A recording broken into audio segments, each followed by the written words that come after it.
Alors bonjour à toutes et à tous, je suis très heureuse aujourd'hui de vous présenter un topo sur les vascularites IgA de l'adulte.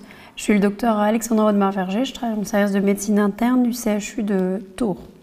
Alors on va commencer d'abord par la définition. Qu'est-ce qu'une vascularite IgA ? Eh bien c'est une maladie auto-immune, c'est-à-dire que c'est une maladie au cours duquel le système immunitaire agresse nos propres cellules. Il s'agit en quelque sorte d'une auto-agression. Normalement, le système immunitaire, composé de globules blancs, est censé protéger notre corps contre les agressions, par exemple extérieures, telles les virus, les bactéries.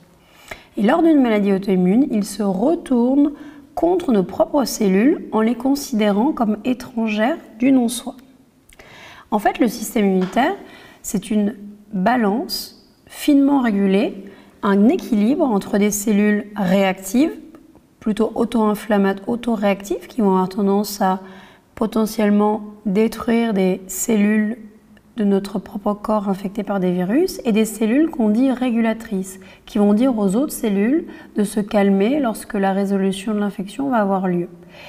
Et tout ça est un équilibre assez précaire, et il suffit finalement de peu pour déséquilibrer cette balance et aboutir à une maladie auto-immune, à une vascularite. Donc les vascularites IgA font partie des vascularites qui atteignent les petits vaisseaux, les capillaires, qui sont situés dans à peu près tous les organes. On appelait avant cette maladie la maladie d'Enoch-Schöllheim, du nom de deux pédiatres allemands du 19e siècle. Et il y a quelques années, on appelait cette maladie le purpura rhumatoïde parce ce nom faisait référence aux symptômes que présentent les malades, purpura, les taches sur la peau, et rhumatoïde, les articulations. Alors, est-ce fréquent comme vascularite ? C'est une vascularite qui est beaucoup plus fréquente chez les enfants pour la simple et bonne raison qu'elle est souvent post-infectieuse et qu'on sait que les enfants, progressivement, vont développer au fur et à mesure de rencontres avec des antigènes, des infections, et peuvent déclencher des vascularites IgA. C'est une maladie plus rare chez les adultes, dont l'incidence est évaluée entre 2 à 5 pour 100 000 habitants. C'est à peu près équivalent aux vascularites associées aux ANCA. Alors pendant le Covid, grâce à la BNDBMR, on a pu mettre en évidence une diminution importante de l'incidence, aussi bien chez les enfants que chez les adultes, des vascularites IgA, probablement grâce au port de masque et aux mesures barrières. Donc voici un schéma de l'incidence chez l'adulte à gauche et chez la droite et chez les enfants à droite.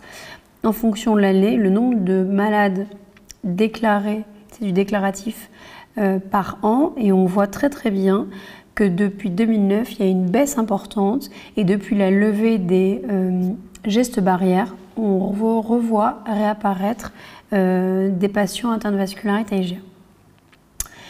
Alors, le SARS-CoV-2 peut-il être un trigger, c'est-à-dire un pourvoyeur de vascularite IgA ? Eh bien, c'est très rare. Il y a environ 20 patients qui sont rapportés dans le monde entier. En France, nous avions colligé, avec l'aide du groupe français d'études des vascularites et la SNFMI, 5 patients, des vascularites peu graves avec des infections peu sévères. Ensuite, une autre question qui nous est souvent posée, c'est est-ce que le vaccin anti-SARS-CoV-2 peut être un trigger, peut-il favoriser l'apparition de cette vascularite ? Dans le monde entier, il y a une centaine de malades rapportés. Une série française rapporte 15%, mais il est toujours très difficile dans une époque où la planète entière est vaccinée et une maladie survient, de dire est-ce qu'il y a un lien de causalité ou est-ce que c'est un événement fortuit. Et donc pour répondre à cette question, nous avons conduit, grâce à la base mondiale de pharmacovigilance des vaccins, c'est-à-dire que quand il y a un effet secondaire qui survient après un vaccin, le médecin déclare cet événement dans une base mondiale auquel on peut avoir accès et faire des analyses plus scientifiques, on va dire. Donc c'est ce que nous avons fait et nous avons pu montrer qu'effectivement, il existe un petit surrisque de développer une vascularite IgA après une vaccination.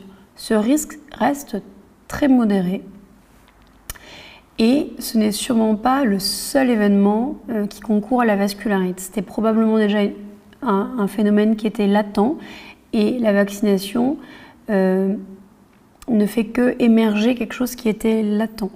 Les risques sont modérés et ne contre-indiquent absolument pas un schéma vaccinal complet chez la plupart des malades. Alors, vascularité IgA, oui, mais qu'est-ce que c'est les immunoglobulines à IgA? Alors les immunoglobulines, donc c'est des petits fragments protéiques en forme de Y qui sont sécrétés par les lymphocytes B, un type de globule blanc. En fait, c'est des petits soldats qui servent à nous défendre contre les agressions extérieures. Les immunoglobulines A, elles sont essentiellement situées au niveau des poumons, du tube digestif, de la vessie, et elles servent à nous défendre contre les infections à ces niveaux-là. Alors, au cours de la vascularite à IgA, les IgA sont-elles malades? Eh bien, la réponse est oui. Voici à gauche le schéma d'une immunoglobuline d'un individu, on va dire sain, en forme de Y, avec des petits morceaux de sucre qui sont schématisés avec différentes couleurs sur le schéma. Et vous voyez que sur le schéma de droite, ce qui symbolise une immunoglobuline issue d'un malade atteint de vascularité IgA, qu'il manque quelques sucres.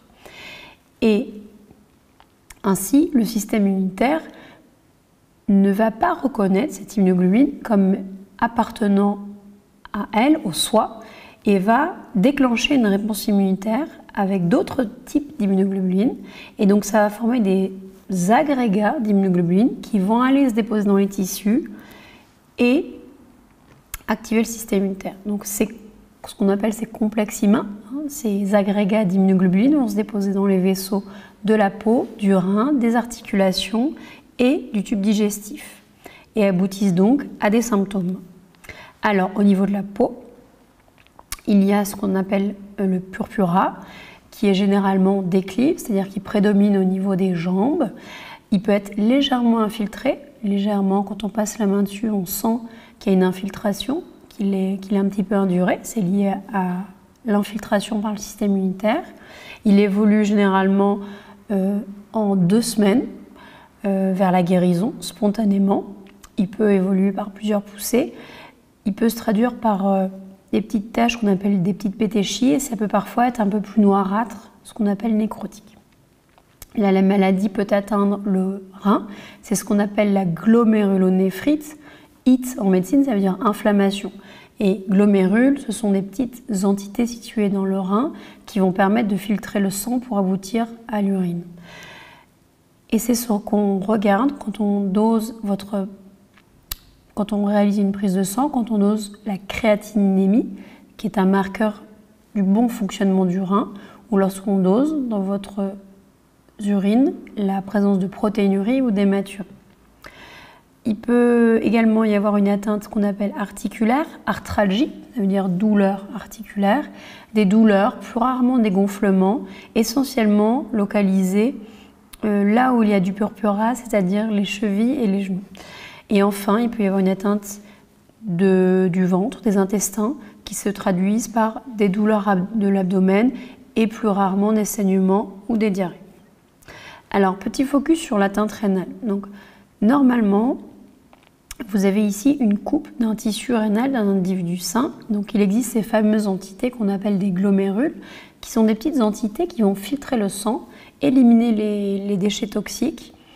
Et vous voyez sur la photo de droite, enfin du milieu, qu'en cas de vascularite à IgA avec une localisation rénale, que ce glomérule ne ressemble pas tout à fait à la photo de gauche et que les cellules prolifèrent et vont moins bien filtrer le sang.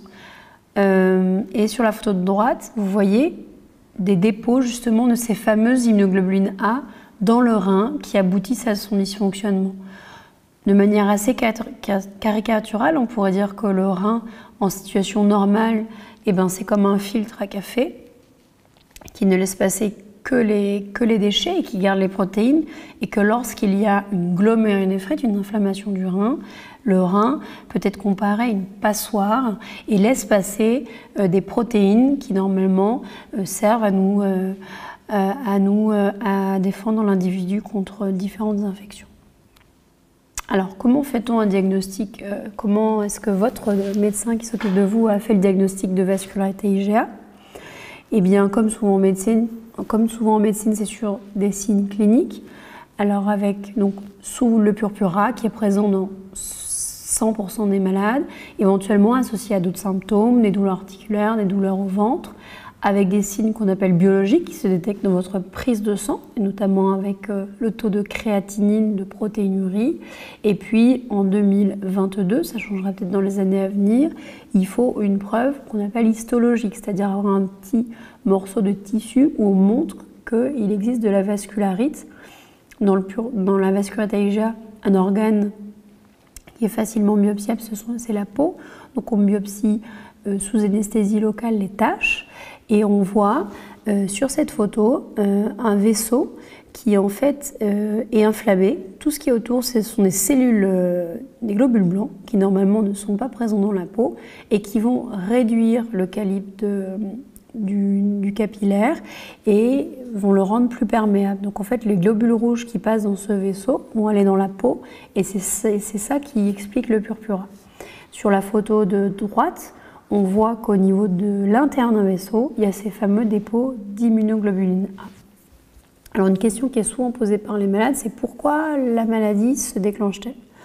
Donc déjà, je vous avais expliqué que le système immunitaire, c'est une balance assez précaire et que finalement, il ne faut pas grand-chose pour se déséquilibrer. Dans la vascularité IgA, contrairement aux autres vascularites, il existe très fréquemment un phénomène extérieur, ce qu'on appelle un trigger qui va déclencher la maladie. La plupart du temps, ce sont des infections. Il y a tout un tas de bactéries décrites, de virus, voire de parasites. Certains médicaments ont été également incriminés. Voici un petit peu la liste des médicaments. C'est surtout vrai pour les antibiotiques. Mais les antibiotiques sont souvent prescrits parce qu'il y a une infection. Donc c'est un petit peu difficile de dire est-ce que c'est l'antibiotique, est-ce que c'est l'infection, est-ce que c'est la combinaison des deux. On peut retrouver également à l'interrogatoire parfois des phénomènes de stress psychique ou physique qui peuvent être aussi des facteurs déclenchants. Et dans de très rares cas, le plus souvent chez des patients âgés, des tumeurs peuvent être aussi retrouvées. Et enfin, les vaccins, tout type de vaccin, y compris le vaccin contre la Covid. Alors, comment évoluent les vascularités IgA? Là aussi, elles ont une évolution qui est très propre à elles. La plupart des malades réussissent à guérir par eux-mêmes, c'est-à-dire qu'ils vont rééquilibrer leur système immunitaire après la résolution d'une infection, par exemple. Et chez des malades qui n'arrivent pas à guérir eux-mêmes ou qui ont des symptômes trop invalidants, on peut être amené à débuter un traitement pour accélérer la guérison. Donc voici un petit peu, de manière très schématique, l'évolution des symptômes au niveau de la peau du purpura. La plupart des patients, 80%, ne feront qu'une seule poussée de purpura qui va rentrer dans l'ordre et 20% vont faire comme ça des petites poussées à répétition. Toujours sans que ça ne laisse aucun symptôme. La maladie, lorsqu'elle est localisée au niveau du rein, la fameuse glomérulonéphrite qui n'est pas présente chez tous les malades, elle a plus une évolution chronique sur généralement 6 à 12 mois. Et au niveau articulaire, c'est un petit peu la même évolution qu'au niveau de la peau, avec une seule poussée pour la plupart des malades. Et 20% qui vont comme ça présenter des douleurs articulaires inflammatoires qui vont revenir. Et en ce qui concerne l'atteinte de l'intestin, il n'y a qu'une seule poussée, si jamais il y a une poussée, et c'est exceptionnel les malades qui vont présenter une rechute.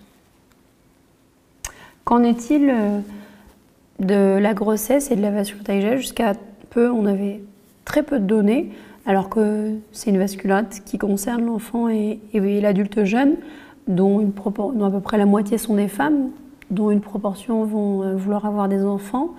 Y a-t-il les poussées de la vascularite? Comment se passent les grossesses? Il y a une étude australienne qui a été récemment publiée il y a 3 ans sur un nombre assez conséquent de patientes qui montre un très bon déroulement des grossesses, tant pour la mère que pour l'enfant. Donc voilà, c'est des grossesses bien sûr qui sont surveillées, comme chez tout patient atteint de maladies auto-immunes ou de maladies chroniques, mais il n'y a pas plus de complications, donc c'est un message très positif.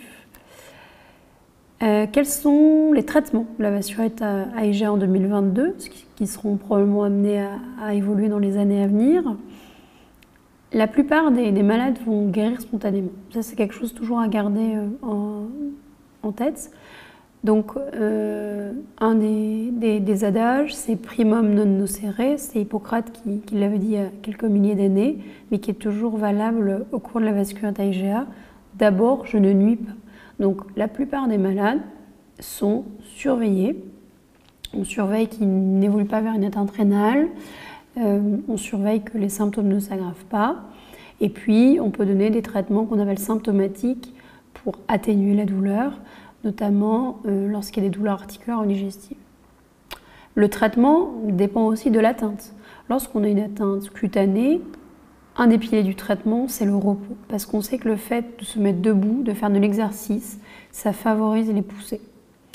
Donc repos et surveillance. Dans les formes à répétition, on peut être amené à débuter un traitement qu'on utilise depuis une centaine d'années qui s'appelle la colchicine, qui est dérivée d'une plante, qui peut-être diminuer le nombre de poussées. En ce qui concerne le rein, ça dépend un petit peu du type d'atteinte rénale qui se voit lorsqu'on fait cette fameuse biopsie, ce fameux prélèvement du rein.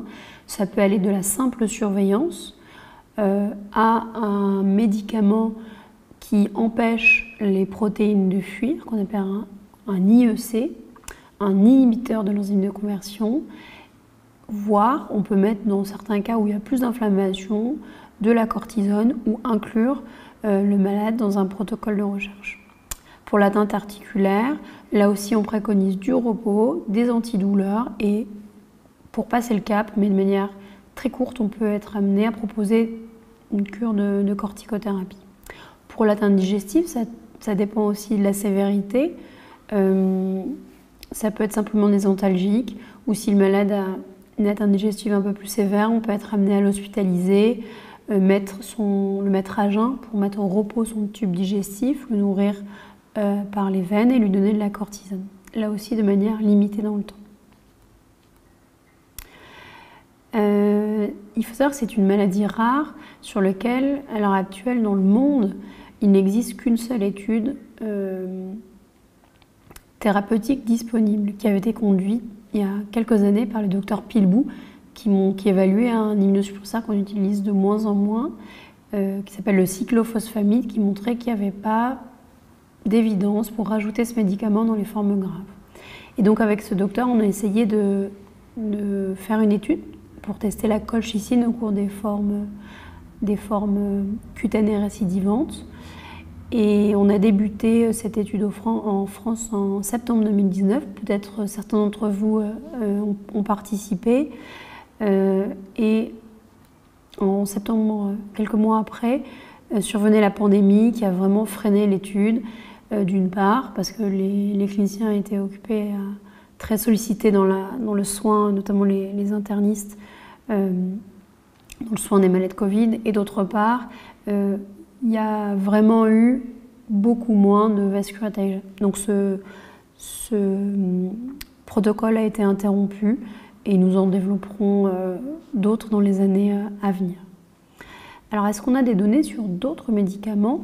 Notamment, il y a un médicament qu'on utilise dans une cousine de la vascularite à IgA, qui s'appelle la vascularite en K, qui s'appelle le rituximab, qui détruit les lymphocytes B qui fabriquent les immunoglobulines A. Donc, intellectuellement, c'est un traitement qui semble assez intéressant. Nos collègues italiens ont colligé une vingtaine de malades européens traités par ce traitement, par rituximab, qui semblerait montrer une efficacité Et pour vraiment savoir si ce traitement marche, puisque c'était une étude rétrospective, c'est-à-dire que les malades étaient traités, pas dans le cadre d'un essai, bon, on leur donnait, parce que leur maladie était grave, ce traitement, il n'y avait pas de ce qu'on appelle de bras contrôle.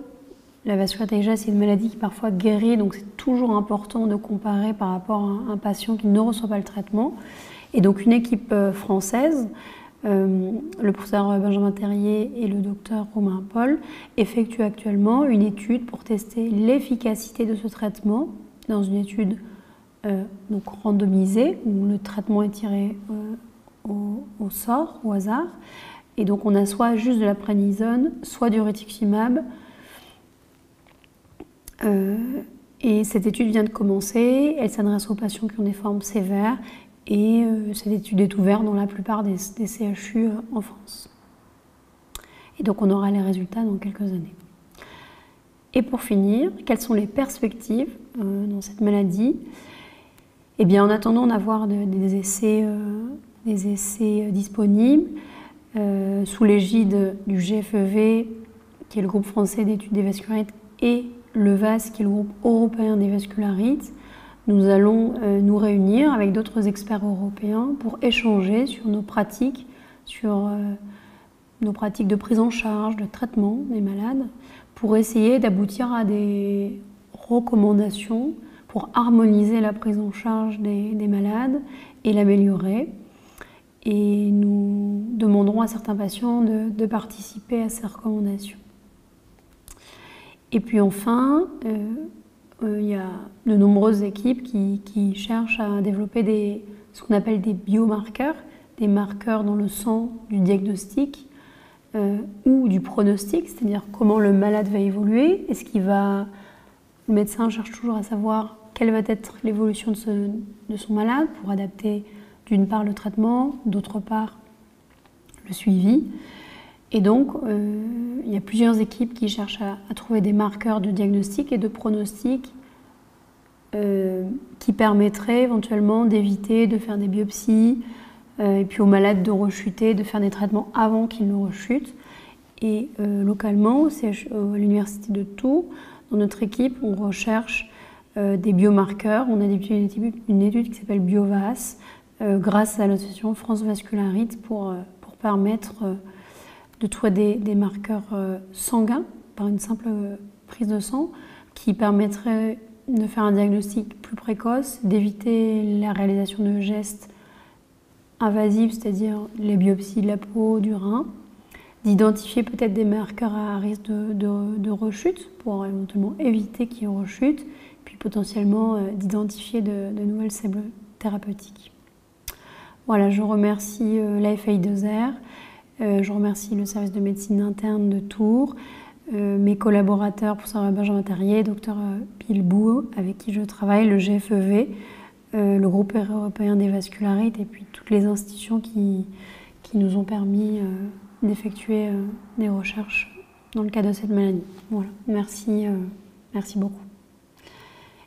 Et je laisse maintenant la parole à un malade atteint de vascularité IgA qui va vous relater son histoire, voir comment lui il a perçu cette maladie, comment il a été amené à consulter, comment s'est passé son suivi.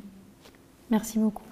Je m'appelle Nicolas, je travaille en bureau d'études dans le bâtiment et j'ai eu une vascularite de type IgA au printemps 2020. J'ai d'abord eu des pétéchies au niveau des pieds et du tour de taille. À l'époque, ça ne m'a pas inquiété puisque j'effectuais des travaux de rénovation dans ma future maison et je pensais que c'était une réaction allergique à un matériau que j'avais touché qui produisait ces petites taches. À savoir que ces pétéchies se sont plutôt concentrées sur les endroits peu irrigués par le sang, en fait, où finalement il y avait beaucoup de dépôts de sang, donc autour de la taille, avec la ceinture, sur les pieds, avec les chaussures. À peu près à la même période, j'ai commencé aussi à avoir des douleurs dans les articulations, surtout sur les membres inférieurs. À ce moment-là, c'était le début du premier confinement, donc on était tous enfermés chez soi et une des seules autorisations de sortie, c'était pour faire du sport. Du coup, je m'étais dit c'est la bonne occasion de s'y remettre vraiment et j'avais doublé mes séances d'entraînement de course à pied. Donc je me suis dit tout bêtement, les douleurs aux articulations, c'est que j'y vais un peu fort, donc ça ne m'a pas inquiété non plus. Le temps a continué à passer.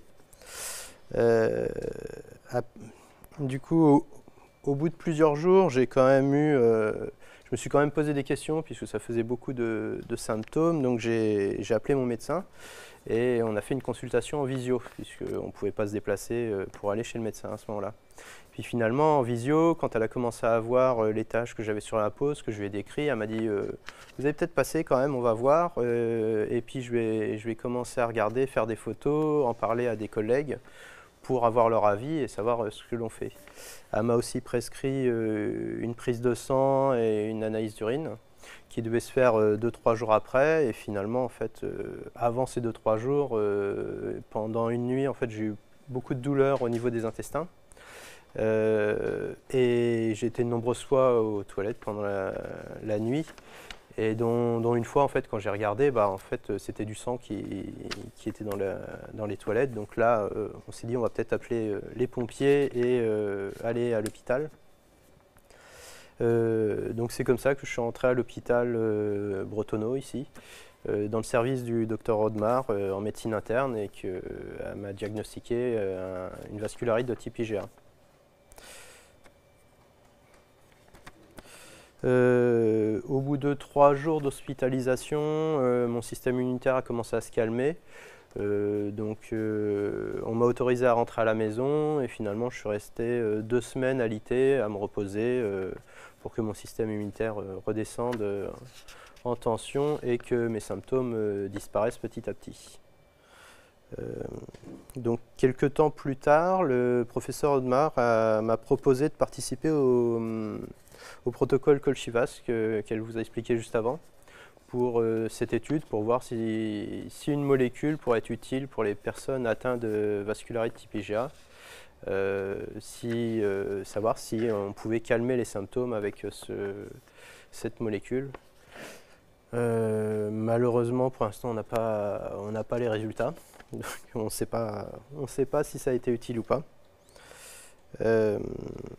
Dans ce protocole, en fait, j'ai pris pendant 6 mois tous les jours une molécule, dont je ne savais pas si c'était la molécule active ou un placebo. Pendant ces 6 mois, j'ai eu régulièrement des prises de sang et des analyses d'urine, en fait, pour vérifier que je supportais bien le traitement. Et après, pendant 6 mois, j'ai continué à être suivi. Je n'ai plus pris la molécule, mais par contre, j'ai été suivi juste pour voir s'il n'y avait pas un contre-coup ou un effet indésirable derrière cette molécule. Aujourd'hui, je n'ai plus de symptômes, si ce n'est des légères douleurs dans les chevilles quand je reste trop longtemps inactif, c'est-à-dire assis à un bureau ou la nuit, en fait. Et quand je me lève le matin, il y a toujours 30 secondes où j'ai un peu de douleur dans les articulations, mais ça passe assez vite et puis après, la journée se passe bien. Donc voilà, c'est tout, c'est mon témoignage.